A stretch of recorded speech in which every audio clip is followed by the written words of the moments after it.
日前，解放军派出多架军机进入台西南空域，单日累计56架次，创下实时军事动态发布以来单日新高纪录。与此同时，绿媒报道称，自今年10月份以来，解放军派军机进入台防空识别区的力度大幅度增加，到目前为止，短短4天时间内，已经派出149架次军机进入台防空识别区，包括轰6轰炸机、运8反潜机、苏30战斗机、歼16战斗机及空警500预警机在内的多类机型。尽管在此之前，台空军曾公然表示绝不让敌机越雷池一步，但面对149架大陆军机紧逼，台军方还是慌张了。台当局防务负责人邱国正坦承，最近的敌情状况确实造成了台军蛮大的压力，是自历史上台海危机以来罕见的军事压力。不过他也表示，这是压力，同时也是助力，能够更好地敦促台军做好战备准备。战到底是一直在做准备，没有准备好了这个逻辑。有趣的是，邱国正在最后罕见对台军进行了喊话，称应该要做好军人的本务工作。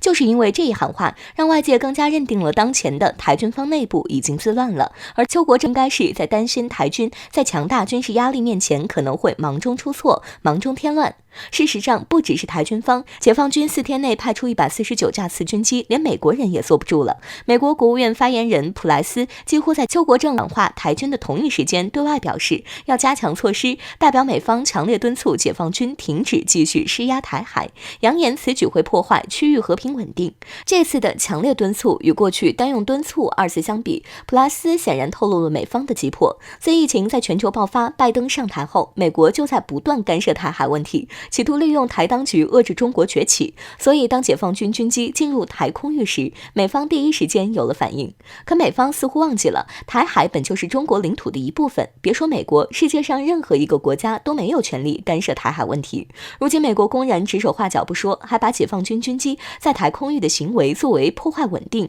导致可能误判的风险，这简直是在胡说八道，倒打一耙。到底谁才是该地区的破坏者？想来这段时间外界都心知肚明，美国还做着世界警察的梦呢。可惜现在的美国早已经不具备当超级大国的实力及声誉了，想在台海紧张局势上火上浇油，这种睁着眼睛说瞎话的霸权主义行径，对其他国家可能还有效，但中国绝不会惯着。解放军此前虽然也接连派出军机进入台空域，但是在短时间派出这么多架军机进入台空域还是非常罕见的。相比之下，其实也就能够发现我军的态度已经变了。如果说之前只是单纯的警告，那么就是用这种方式对台当局和美方进行强硬回击。美国打台海牌本就是为了更好的牵制中国，现在我国的军事威慑行动令岛内彻底清醒，惊呼完蛋，正在衰落的美国已经保护不了台当局了。若继续跟随美国，最后只会是死路一条。美国的阴谋已经败落，而在非战争的时代，我国相当于啥也没干，敌人就感到怕了。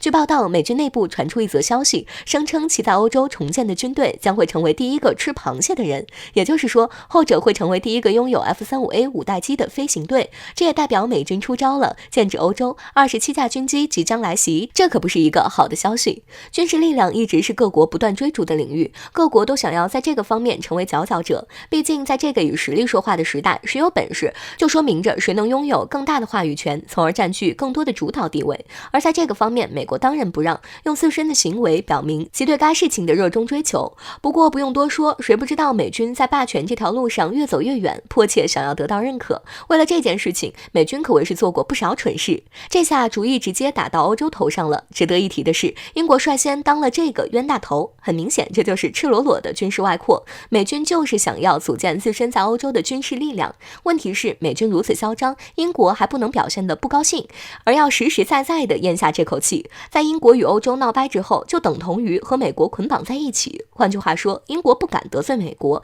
且还要仰仗着美国的实力。不过，欧洲也不只是英国在遭殃，欧洲沦为下酒菜。美国要求欧洲盟友都装备 F-35战机，很明显，美国这是在表达3个意图：其一，美国就是毫不掩饰地想要增强军事力量，从而更好地控制整个欧洲，妄图牵动整个世界局势的变化；其二， F-35战机肯定不是免费赠送，这需要其他国家掏钱，而我们都知道，美国通过 F-35赚取了大量资金。其三，美国这是在变相敲打，想要欧洲有所收敛。近段时间，欧洲不仅是在内讧，还搅动了局势的紧张，这是美国最不想看到的结果。欧洲再这样下去，肯定是先把自己给作没了，说不定不用敌人出手，欧洲就率先倒台。值得一提的是，这次美国的军事担忧暴露，竟和我国有关。美国空军指出，我国空军力量是让人忌惮的，到2035年前，我国空军数量将会远超于美国作战空军数量。此外，美国空军参谋长也说过，其对更小型的空军部队向往，而不是停留在仅有的大型规模又无实际作用的部队。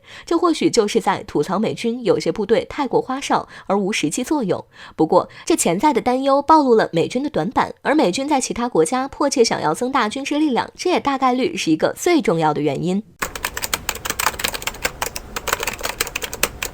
作为中国在欧盟5大贸易伙伴之一，法国与中国有着良好的合作基础。从2017年开始，中法之间的贸易额就开始飞速增长，连续多年增长超过10%。中法贸易额在2018年达到629亿美元，创历史新高。在去年，中国还与欧洲签署了一份投资协议，相信这份协议会让中法之间的贸易开启新的篇章。但是要知道的是，虽然在这一年中，中法两国领导有过5次通电话，就双边关系深入交换意见，达成共识。中法财经高层更是达成了42项合作共识。然而，这并不意味着中法友好。在经济贸易领域，法国人态度看起来很愿意同中国合作，因为这有利可图。可决定两国关系的并不是贸易额，而是外交。在外交方面，法国算是一个称之无愧的疯狗国家。法国参议院所谓友台小组主席理查，在中国的警告下，依旧妄图访台。很显然，法国在台海问题上是个什么成色，所以从这件事上看得一清二楚。更加岂有此理的是，他们借着台海问题挑衅中国，还妄图掀起舆论战，不让中国反击。在中国宣布要对法参议院议员访台一事做出反击时，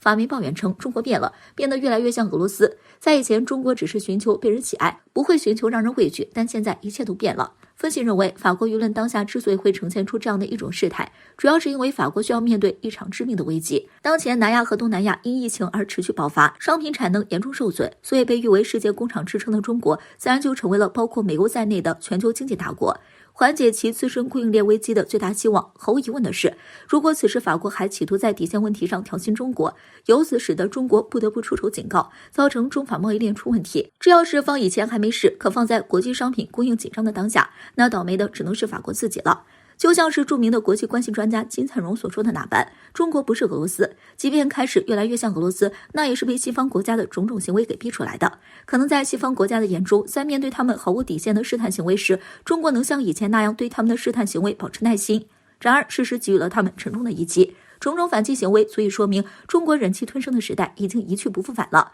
但是这并非中国所愿，之所以这样，正如中国驻法大使馆所言，中国之所以成为战狼，是因为这个世界上疯狗太多太凶。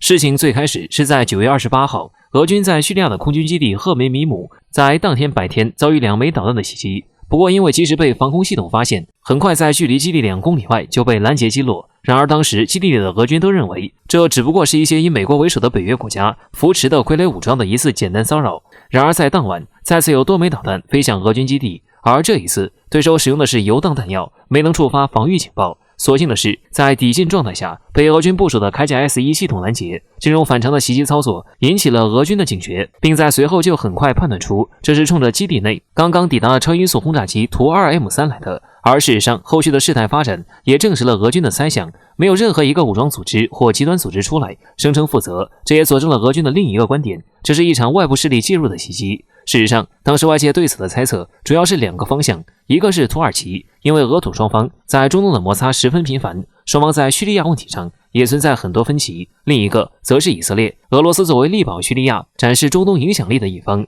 天然与谋求领土扩张的以色列存在无法调和的矛盾冲突。然而这样的猜测在10月4号被推翻。俄媒航空新闻网站在当天的消息中披露，俄军一直以为是一支亲土耳其的极端组织所为，在距离赫梅米姆空军基地10多公里的地区，看见了一架疑似美军在上空盘旋了6分钟之久，而有专业人士一眼就从曝光的照片中看出，这是一架美军中东地区常用的侦察机 RC-135U。实际上，俄媒后续追查中发现，美军这架 RC-135U 出现的时机实在是太过于微妙。在袭击发起前的几分钟里，这架军机恰好开始转向，远离俄军的赫梅米姆空军基地。而且在几年前，该基地曾遭到武装组织的导弹袭击，而配合这些袭击使用的侦察机恰好都是 RC-135U。显然，从这一战场细节可以推断出，美国人深度参与了此次针对俄军超音速轰炸机的袭击事件。值得注意的是，目前俄军还没有对美军参与袭击一事展开讨论，但外界颇为期待俄罗斯空军会选择美军在中东的哪一处基地作为对等报复的对象。